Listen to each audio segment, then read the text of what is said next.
Privately, I'm having a lot of conversations with senior business people, business leaders who are scared to death about what they see going on, the recklessness, the incompetence, all of the things I mentioned a moment ago. You know, businesses love predictability, reliability, a system that's stable, a system that's rule-based, that's law-based. They don't like a transactional government that keeps making deals with a few to the detriment of everybody else. As someone who worked in the Obama administration, how do you think the Democrats are?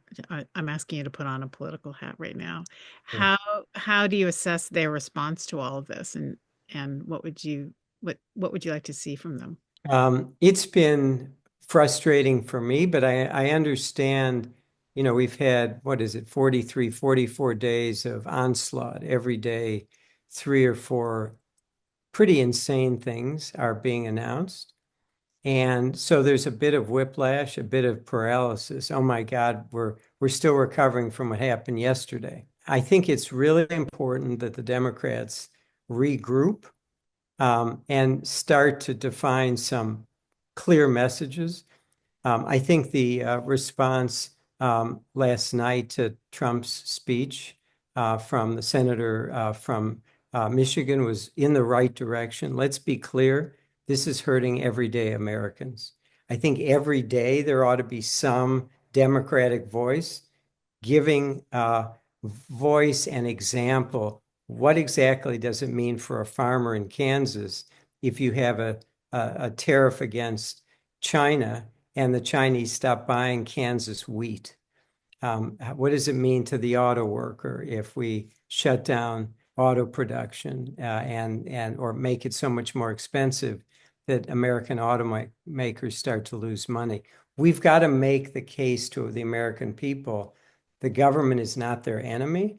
Their excesses. We've got to be honest about the weaknesses of a bloated government or a government that's not efficient. But we also have to make the case for good government being in the interest of a vast majority of Americans. So one thing is we have to be clear. We got to get the message out.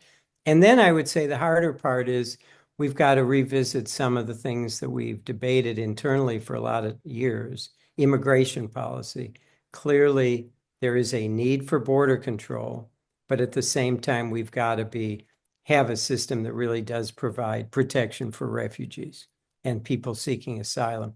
We can balance those two things, but the Democrats have been cast and to some extent have been a party that hasn't been attentive enough to what's smart border control look like. How do you do both the maintaining of that control and at the same time have a humane immigration policy? On a range of issues like that, I think this is a moment to regroup, to rethink, to come up with practical policies that actually make sense to most Americans. What about the business world? You're in close touch with business leaders and future business leaders at the Stern School. And what role do they have in speaking out about policies? You know, it's not just tariffs, but your whole book is about how human rights are in a company's best interests abroad, mainly, but also here at home. And when you see what's happening, and there are a range of issues aside from gutting USAID, but perhaps getting rid of Medicaid or at least slashing it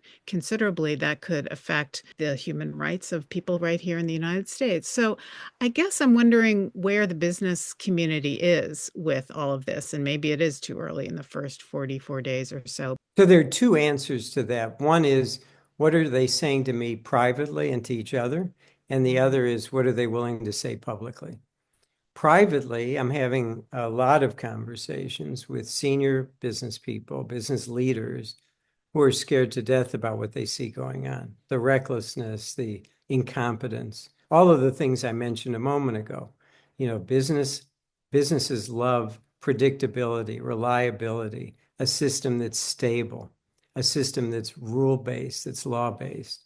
They don't like a transactional government that keeps making deals with a few to the detriment of everybody else. But they do like the tax cuts. They do like the deregulation. And most importantly, more importantly than that, They realize that Trump is a bully. He's personally vindictive, and they have government contracts.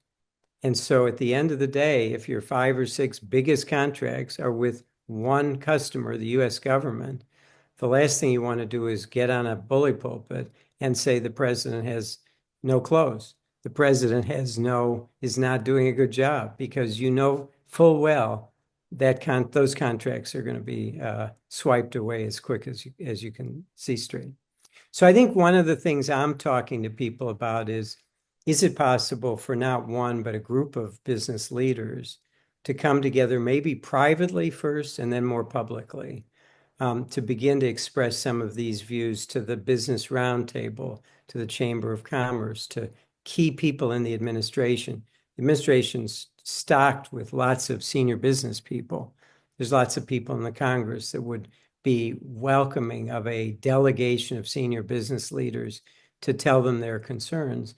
And you mentioned tariffs. I would say the immigration issues too. You know, the California growers know full well if that we really do deport millions and millions of people, including farm workers, their business is about to go belly up. And so you've got industries, construction, landscaping, restaurants, agriculture that understand that there's a downside to some of the draconian things the president's talking about. So some combination of business self-interest, but I would say don't count on business leaders standing up in the town square in the next few weeks and denouncing the president. It's just at this moment, it's too soon. There's too many other interests that compete with that. And I think we have to get a group of them together that are sufficiently concerned, both current leaders and former business leaders, and try to have a more sophisticated strategy that begins to raise these issues quietly and then maybe escalates to a more public demand if things really do go off the rails more than they are.